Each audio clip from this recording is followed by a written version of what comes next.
this African Cup of Nations is becoming one of the best African Cup of Nations. Historical fact and evidence are beginning to pop up from left and right. The Congolese fan who stood to represent the statues of Patrice Lumumba has turned the African Cup of Nations to become a memorable one. The whole world is now talking about it. But who made it more fun and more memorable was a Nigerian footballer who celebrated what we call a hate watch against Algeria after scoring the second goal and a victory goal for Nigerian national team. What a time to be a history student. You see, if you go to TikTok, go to social media platforms, you begin to see a lot of people asking questions. This is why we say that we need to study our history as an African child. You need to know our heroes. Part of the old national anthem in Nigeria said that the past of our hero shall never be in vain. Do you understand me? Nigerians understand who are heroes, whether it is negative or positive. We will understand those who struggle in order to liberate Nigerians and Africans in the hands of colonial masters. And that is why we don't play with them. People like Patrice Lumumba. We don't play with people like Thomas Sankara. We don't joke with such people. We don't joke with such history. So when that Algerian footballer decided to mock it, it was painful to our heart. And thank God that Nigeria won the match and did exactly what it's supposed to do by standing and showing respect to the Congolese, showing respect to the Congo hero. And all of Africa, the black race, are now paying homage and respect to Nigeria. But what are we seeing? Despite the fact that every eyes has turned to Nigeria, this has become a memorable and historical African Cup of Nations.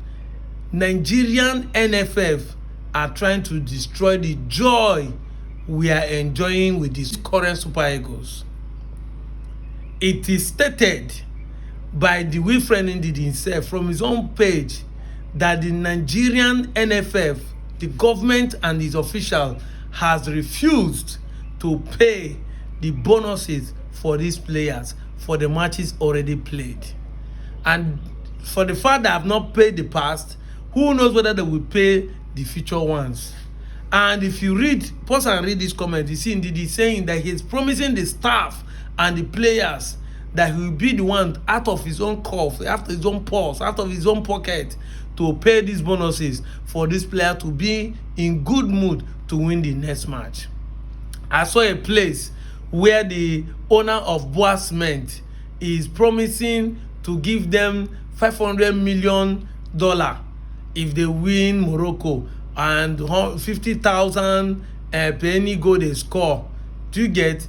And another one, either 1 million if they win the tournament and all those things. This is not what we want to hear. Individuals can do this. We know Nigerians individually are billionaires and they can pay such amount of money. Is it not Dangote that want to own an Arsenal club? So such thing is not a news. But why is our government disgracing us? That is why I'm making today's video. Why is our government, our officials, our leaders disgracing us? Why? Why is our leaders disgracing us? Why have they always lived up to the expectation, even in the international scene? I said in my video that the day we will open the corruption in the sports sector of Nigeria, Nigerians go weep. Nigerians will cry hell. People are shouting NNPC, NNPC, NNPC. Yes, NNPC, because it's a daily flow money and everybody's eye is there. But you see, this football sector, the sports sector alone, if they tell the corruption that is going in there, hey, you will weep. With all the talent we have in this country, we are supposed to be competing with China's in Olympic. We're supposed to be competing with US in Olympic.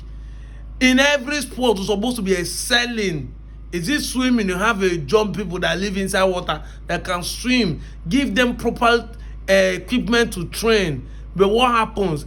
All the money that they will release for this training or for them to go for tournament are pocketed by individuals.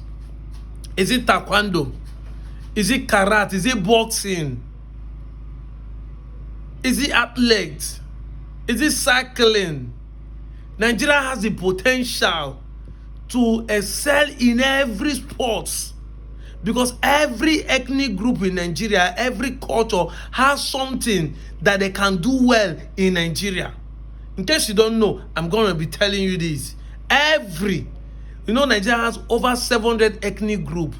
And this ethnic group have different culture, different exposure for different environment. They can excel in different things. So you can harness them culturally and put them into sports and entertainment. Give them the best facility in the world, and they will be winning tournament after tournament for us. But what do we see? If you go to America, those doing well in sports are majorly Nigerian citizens that are naturalized. See Saka that's playing for England. It's a Nigerian. Imagine if all these people that are naturalized in other countries are playing our national team. With the current one we have today, we now tell you what Nigeria could have offered to the world. This is what we are talking about. But our leaders are corrupt. They take our money. They pocket the ones. They will not release money on time. They make promises they cannot fulfill. I heard that it was few months ago that the money they promised 1985, they paid them recently. These are the problems we are having in this country. I said the day they will open the book of corruption in the sports sector, some of you, Nigerians don't understand that every tournament, FIFA gives you money to prepare once you qualify. So they don't even have any excuse why they cannot release money for these players to go. To qualify has a money and a bonus given to you for qualifying. Then playing the tournament, every state has a money the tournament gives to you, whether it's under 17 World Cup or under 21 or Olympic or the World Cup. There has money that comes with every stages you passes. And you can tell that Nigeria has won under 17 World Cup more than 4 times. 85, 93, the Victor Osimhen set, and co.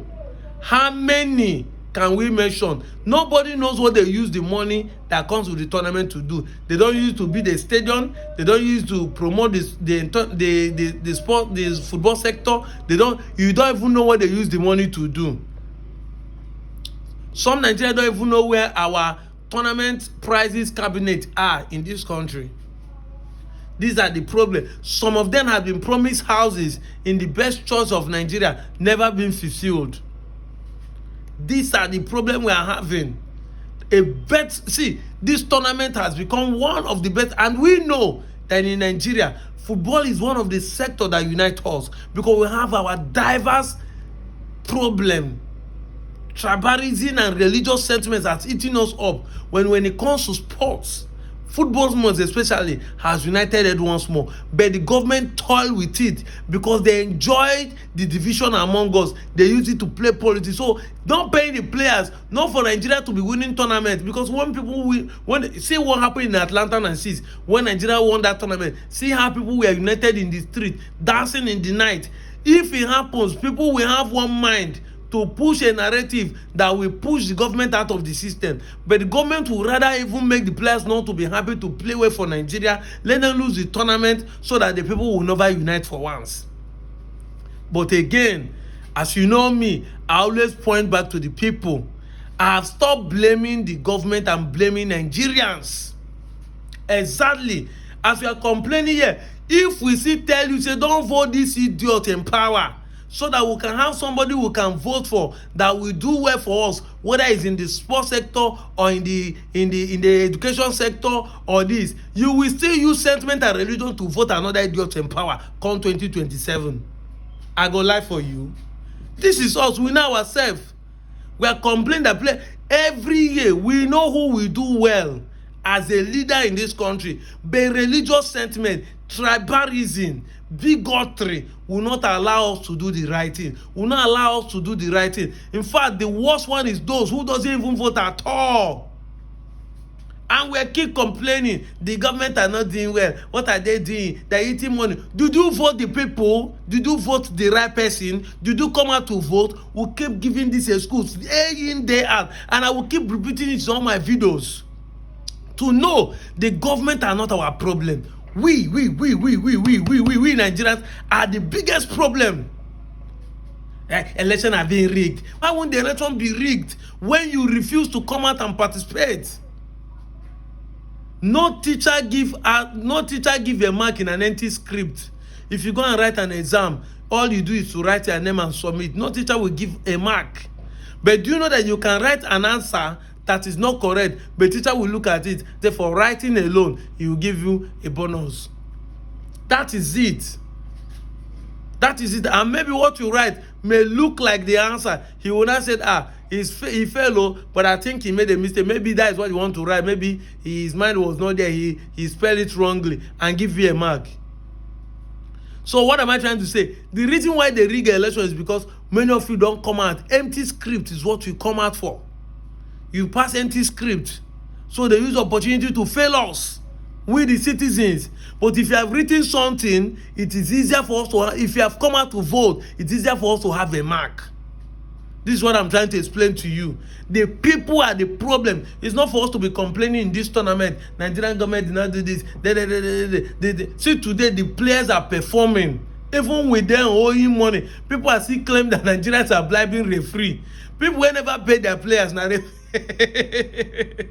But what am I trying to say? The players are so good in this tournament that people think that maybe they are bribing the referee. That's why they are excelling. Yet our government could not even see the joy that they are bringing to the nation and compensate them. But at the end of the day, it is not still the government, because now we the citizens allow idiots, allow bad eggs, allow tribalism, allow bigotry, allow religious sentiment to hold us when we want to choose a leader that will see this country to be okay. Look at how Nigeria has turned the history around with just 190 minutes. That Echo Adams raised hand up and everybody is now singing praises of Nigeria. Congo, South Africa, even the Algerians, even the Moroccans, everybody in Africa now saying Nigeria is truly the giant of Africa, is a brother keepers. Ghana are on our side. For the first time, some Ghana are saying no banter with Nigeria. We're going to go a break. Because Nigeria truly did something historical that nobody has done before. But when we Nigerians begin to put people who will never put us to shame again, this is a shameful moment. If we go on to win this tournament, we are not going to be happy alone. We are going to turn our happiness to speak to our government to do the right thing. I'm out of here, Joe.